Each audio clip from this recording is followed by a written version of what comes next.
Right on. V Gesture with Meridians. That was a cool grunge tune. And let me tell you, I really got into that right away. I really dug it. Just like, I love the vocals too. I mean, it's kind of like old school, like early 90s, but like really good track. Yeah, I think that, again, it's a really good track, and it's we're setting ourselves up for a really, really good show once again. Any of these songs so far could have been an opener, a closer, and they're all in there. So, a radio show where you don't zone out because every track's a winner. For me, this is the band that Linkin Park could have been if they spent less time remixing their albums and more time writing new songs.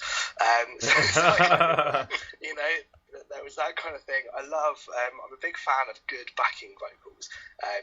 My backing vocals is really just shouting, but my keyboard player is very good at backing, and he sort of backs up Jay really well. And I really like that. And we spend actually quite a lot of time when we're writing songs and writing EPs, thinking about what the backing vocals are going to be. And I love this sort of thing where it's really subtle. They're just really low down in the mix, but they're just hitting that harmony really subtly and just adding to it. And I don't know if it's actually a different singer, or if they've just doubled up the lead singer doing a harmony, but whatever it is, it works really well, and I really like that sort of thing. So I thought that was cool, really cool. Kind of the way the guitar kind of jumped around and stuff was really nice, and yeah, it's kind of cool. It had a bit of an industrial vibe again, which I think I said a week or 2 weeks ago is to be quite popular at the moment. It's all about industrial and 60s, mixing with rock and roll for some reason. So yeah, very cool tune. Yeah, I thought it was really cool too. It brought back some of the sound. Actually, reminded me a lot of Soundgarden and some Super Unknown. Nice. I thought that maybe even like a little bit of touch of Bad Motorfinger, but I got that vibe. The vocals were really good. It did have a good '90s vibe, but it's still. I mean, we love the '90s and we love all the music that came out of it. So, minus a few probably wild things, but I mean, these guys definitely they knew where they were going. They had a good flow to the song. It's definitely something that I could listen to a whole album worth of. So definitely good stuff, and I look forward to hearing some more of these guys. It was a good tune. Right on. Well, just before we get to our next song, speaking of Super Unknown, I'm glad you brought that up, because when the album came out, my brother got the book of like pretty much all the tab for the entire album. And we did that all together. We both did that together. And holy crap, man, was that an album and a half to go through, because of all the down tuning, and the tuning was just so messed up. It was just unbelievable, because the 4th of July, man, your guitar strings might have been like flailing off your guitar. That's how low is down tuned. Mm-hmm. So yeah, apparently there's they a all lot of kind great of guitar right, work. don't they? What's that, Mike? Sorry, I didn't mean to cut. I was just saying they all apparently they all kind of write, and they just basically, I think the weird tuning thing started with one of them not knowing how to tune a guitar or something, and they basically kind of write these one-string riffs and turn them into things. Oh. I remember having a long conversation with a guy. You mentioned Bad Motorfinger, and I saw this kind of cool acoustic guy. I can't remember his name now, but I saw him in a little back room at a pub in Brighton, and he was doing these kind of jazzy things and almost slightly emo things mixed in a bit of blues, and he did this amazing acoustic cover of Rusty Cage off of Bad Motorfinger. Nice. And he did not rush that chorus. He took a lot of time telling the audience there's a hard-headed F you all to everyone there. Well, man, it was cool. It was very cool. With Soundgarden alone, Ben Shepherd, their bassist, always has his bass down to like his knees when he plays. And when I saw him a few times, and when I saw him for Super Unknown, that was probably one of the best shows I've ever seen in my life, because they opened up with Jesus Christ Pose from Bad Motorfinger, which was amazing, and it shows you what Chris Cornell can really do vocally. But they played Head Down off of Super Unknown, and to fill the extra drum tracks that were on the album, what happened is Kim Thale and Ben Shepherd went over and they're drumming with Matt Cameron. It was amazing. To fill those extra drum tracks for the end of the song. That was badass as hell. I was not expecting this. Like, that's amazing. That's a concert I'll never forget because of that alone. Ben Shepherd and Kim Thale, man, right over there. Boom, boom, boom. They'll get drumsticks and fill those extra drum tracks in. That was badass. And I'm wondering how many people actually picked that up. Wow, that is really cool. I tell you, man, I've seen sorry, there's a slight delay on the line. Every time I start speaking, I realise someone else. So apologies if I keep interrupting. I was just going to say, I think it was the 20th anniversary of Super Unknown in Hyde Park, and Soundgarden were on with Motorhead played, Black Sabbath headlined it, Face No More played it. It was a really, really good gig, but they played it front to back, and you just suddenly remember how good that album is. It's really every track's a winner. There's such a great album, and I can think of so many songs I love, and it's so hard to kind of pick one in particular. But Limo Wreck is one of my favorites, and Just Like Suicide is another one. And yeah, he just and Ty Cobb is like one of the best Soundgarden punk tunes ever. Yeah, definitely. I like Spoon Man as well. Spoon Man really gets me. Brian? Yeah, great stuff. I mean, I love.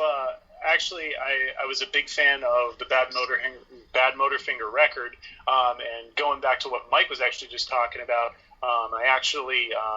Johnny Cash did a cover of Rusty Cage. That's right. And I believe it's on his greatest hits album. And he also did a cover of Nine Inch Nails' Hurt.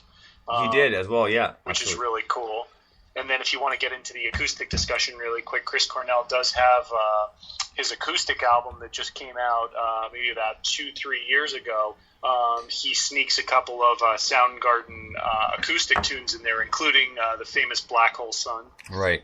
Which was pretty cool. So yeah, definitely good stuff. I mean, that was a great band all around, you know. And I think I wish they would kind of come around again.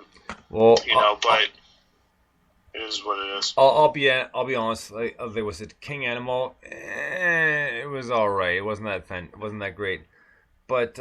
With Soundgarden, like, I mean, I do respect Chris Cornell a great deal, but yeah, after like I know he did a lot of soul stuff and kind of did electronic stuff, I was like, man, like, what were you thinking? Because even with Audioslave, you know, the first album I loved, the second album, you know, I wasn't too fond of. I mean, and it's not because of the mix of different music, it's just because like, you know what, this could be so much better, and it's almost like they went to go mainstream instead as opposed to what they're used to doing. And yeah, I mean that again, that's just my personal opinion, but you know, that's how it goes, right? I mean, I would have loved to see them back when Louder Than Love came out, or Screaming Like Them fought their double EP, right? When they still had Hiro Yamamoto, to see how that went, because with songs like Hey Joe and Hunted Down, and man, great tunes, and there's a few songs on Louder Than Love especially. One of them being Full On Kevin's Mom. I believe that's a song where the opening, where the guitar riff, Chris Cornell is mirroring it with his vocals, and holy crap, man, for a deep voice guy who talks normally, can hit those pitches. It's just unbelievable to me. I mean, he's one hell of a vocalist, let me tell you. Yeah, I'm glad that you actually brought up Audioslave, because I totally forgot about them. So now I have to go and listen to the first album. So thank you very much for adding to my music listening queue for the week, my friend.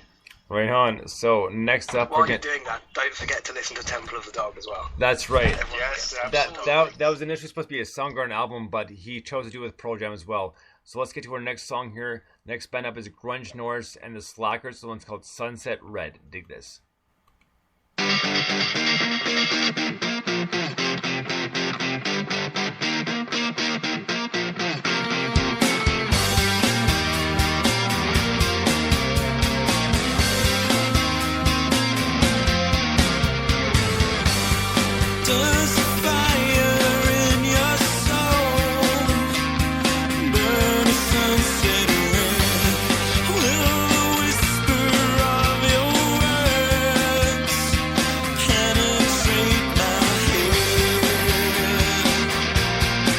I wanna know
Right on. That was Grunge Norse and the Slackers. That was Sunset Red. Now, that was a cool, very cool alternative tune. Like, I love the vocals, love the flow of it. And, of course, you think of Chuck Norris, you know all the Chuck Norris jokes, right? And then one of the most recent ones I heard was because of the Pokemon game on your iPhone, right? He says, it says, Chuck Norris doesn't catch Pokemons via iPhone. He catches them on a landline. And you can't help but love Chuck Norris, like, especially when they had in Family Guy, and Chuck Norris. She appears to be a threat to me, Chuck, and the fist comes out of his chin and punches the chick in the face, like. Yeah, sweet. Fantastic. That's genius. That was a great tune. The other thing that's coming back in earnest and is definitely a good thing is the whole kind of grunge sound. And I guess if you put it in your name, you have to kind of have an element of it, and they definitely did. So yeah, that was a really cool tune. I just love I suppose the word is chuggy, the chugginess of it, if you like. It just kind of, the way it kind of drives it all the way through. It almost feels like, it sounds weird, but it almost feels like you're kind of sitting on a giant tyre going round and round. Each time you hear, each time you kind of move forward, you hear one of the treads hitting the ground, and I love that kind of